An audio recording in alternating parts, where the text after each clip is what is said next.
தக்காளி, பச்சை மிளகா, பூண்டு, கொத்தமல்லி தூள் இதெல்லாம் எதுவுமே இல்லாம ஃபிஷ் குழம்பு ட்ரை பண்ணி பாத்துருக்கீங்களா? ட்ரை பண்ணி பாருங்க, ரொம்ப சூப்பரா இருக்கும். இதை பண்றதுக்கு நான் 3 இன்கிரிடியன்ஸ் மட்டும் தான் எடுத்திருக்கேன்.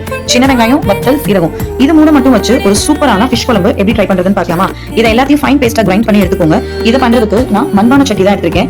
இதுல கொஞ்சம் நல்லெண்ணெய் விட்டு சின்ன வெங்காயத்தை வதக்கி இந்த பேஸ்ட்டும் ஆட் பண்ணி இது கூட தேவையான அளவு உப்பு, மஞ்சள், காஷ்மீரி சில்லி தூள் இதெல்லாம் ஆட் பண்ணி பச்சை ஸ்மெல் போற வரை வதக்கி எடுத்துக்கோங்க. புளி தண்ணி கரைச்சு வச்சிருக்கேன், அதையும் இது கூட ஆட் பண்ணி இதெல்லாம் ஒன்னா சேர்ந்து கொதி வர கேப்ல நம்ம சூப்பரான ஒரு ஃபிஷ் ஃப்ரை மசாலா ரெடி பண்ணிடலாம்.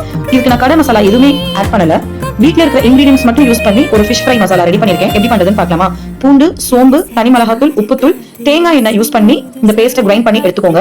தேங்காய் எண்ணெய் யூஸ் பண்ணீங்கன்னா ஃபிஷ் ஃப்ரை பண்றப்ப ரொம்ப வாசமா இருக்கும். இதை நான் வாஷ் பண்ணி வச்சிருக்கிற ஃபிஷ்ஷோட ஆட் பண்ணி நல்லா மேரினேட் பண்ணி எடுத்துக்கோங்க. 1 to 2 hours மேரினேஷனே இனஃப் தான். இப்போ நம்ம ஃபிஷ் குழம்பு பாத்தீங்கன்னா நல்லா கொதி வந்துருச்சு, எண்ணெய் பிரிஞ்சு வந்துருச்சு. இப்போ நம்ம வாஷ் பண்ணி வச்சிருக்கிற ஃபிஷ்ஷை இது கூட ஆட் பண்ணிக்கோங்க. சோ இந்த ஃபிஷ் குக் ஆகிறதுக்கு நான் அடுப்பை சிம்ல வச்சு தட்டு போட்டு மூடி 10 minutes கொதி விட்டு எடுத்திருக்கேன். பாத்தீங்கன்னா சூப்பரான ஃபிஷ் குழம்பு ரெடி ஆயிடுச்சு. நல்லா எண்ணெயும் பிரிஞ்சு வந்துருச்சு, ஃபிஷ்ஷும் நல்லா குக் ஆயிடுச்சு. ஃபிஷ் ஃப்ரை ஆல்சோ நல்லா குக் ஆகி சூப்பரா கிறிஸ்பியா வந்திருக்கு. இதை நீங்க ட்ரை பண்ணி பார்த்துட்டு எப்படி இருக்குன்னு சொல்லுங்க.